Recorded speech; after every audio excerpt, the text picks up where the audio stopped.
I don't work and that's the next water spout. That is crazy. Like, that's a tornado. Like, I'm about to break off Brennan soon. Like, oh my goodness. We could be on stop. What? I telling you, babe? A tornado touches down at LPIA, shutting down inbound and outbound traffic to the airport. Good night, everyone. I'm Chris Saunders. I'm Keishla Adderley. Well, that panicked resident was in the right place at the wrong time today, but still had the presence of mind to capture the tornado on camera. It was 10 minutes to 3 this afternoon when the twister touched down just south of the airport. It left 9 small planes at general aviation damaged, according to police on site, and it created quite a dilemma for critical airport staff who had to debate safety over duty. The weather event also left inbound and outbound flights up in the air temporarily. Now, there were reports that there were 2 twisters, but Met officials say it's likely that one tornado regenerated itself. However, they're not dismissing the possibility that the second twister may have formed. Now, the good news is there were no injuries. The bad news, current conditions may be perfect for more tornadic activity in the days ahead. We'll hear more from that with meteorologist Greg Thompson in just a few minutes. Now, just moments after that freak weather occurrence happened, there was a stir at the general aviation section of the Lynden Pinland International Airport this afternoon. Our Fern Carey was there minutes after the tornado moved through. Police say 9 small aircraft at the general aviation section of the airport were damaged Tuesday after a tornado touched down in the area around 2:39 p.m. Chief Climate Officer at the Met Office, Mike Stubbs, says there were some tense moments as a tornado, which he says was about 15 to 20 feet in diameter, moved across the area. He described it as ominous. Subsequent tornado actually lasted for a few minutes. It was very distinct, very, in fact, ominous at times because it's the way in which it actually expanded in terms of diameter. And it made its way moving from east to west towards the aerodrome, that is the Lynden Pinland International Airport airway. And as a result of that, we've later learned from the air traffic controllers that there may have been some damages. According to Stubbs, the fact that the tornado developed as it did is a rare occurrence. He notes that such systems are a major concern for aviators and mariners. This system is slow in terms of movement, and because of that, it's actually produced heavy thunderstorms and also today, like today's date, it produced actually a funnel cloud. This funnel cloud evolved into a water spout and eventually made contact with land, again deeming it a tornado. This would have occurred, actually, based on observation, this would have occurred about 2:39 today, 2:39 p.m. that is, today's date, when this funnel cloud was actually observed. The air traffic controllers made contact with us. They were the first person to observe this funnel cloud, and in fact, they alerted us, and we went out and we observed the same thing.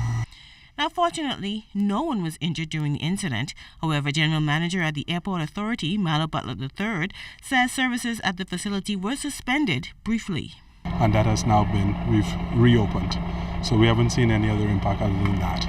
All of the buildings are intact, all of the staff are fine, all of the passengers are fine.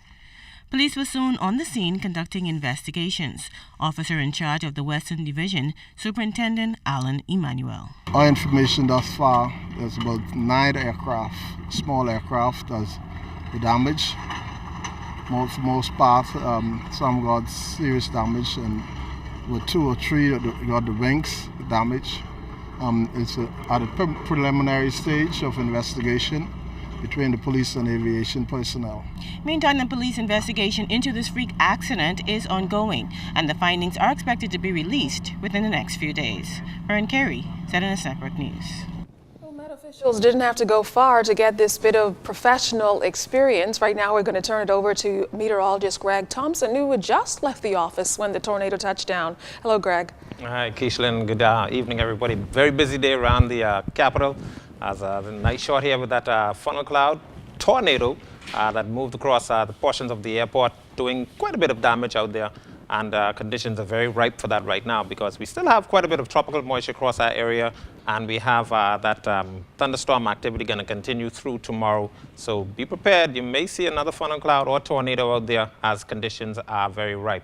How these things are forming, we actually have a little bit of wind shear, the updrafts and downdrafts within the thunderstorms, up and down. And we have those winds turning rather clockwise across the thunderstorm, and these turning of the winds actually turn in the vertical, and you have these funnel clouds sticking out of these thunderstorms, even these big towering cumulus, and touching down, creating quite a bit of damage. So as I mentioned, conditions are right. We have quite a bit of moisture in place, and this moisture is not going to go very far.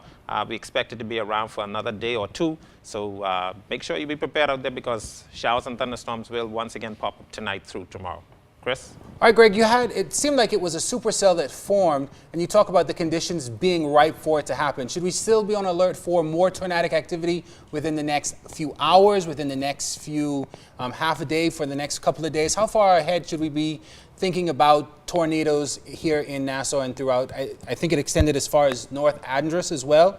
How far should we be thinking about that? Well, as I mentioned, the tropical moisture is still in place. This moisture is extending actually from the central Bahamas into the northern Bahamas, and a lot of showers and thunderstorm activity popping up across it. Taking a look at our radar, this just about right there is when we started to see those showers and thunderstorms pop up across the capital, and most of this is continuing across the northern Bahamas. So one more day expected with this moisture in place. Actually, a lot of this moisture is emanating from out of the southwest Caribbean with a low pressure system right across the Yucatan Peninsula, and it is possible that this system could form into a tropical storm over the next 48 hours. So conditions, once again, will be ripe for the next day at least, and possibly into Thursday. So showers and thunderstorms out there, be prepared. Make sure you take the necessary precautions if we do issue severe thunderstorm warnings. Well, Greg, there was a lot of video and pictures circulating today after this event. One of the most compelling ones, Chris, as you saw, airport workers running away from the tornado. So what do you do if you come face to face with a tornado?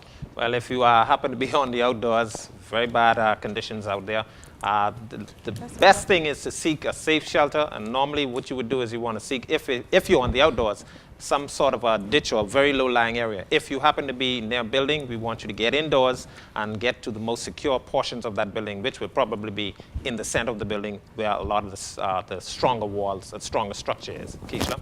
Thanks a lot, Greg. All right, yeah, thanks a lot.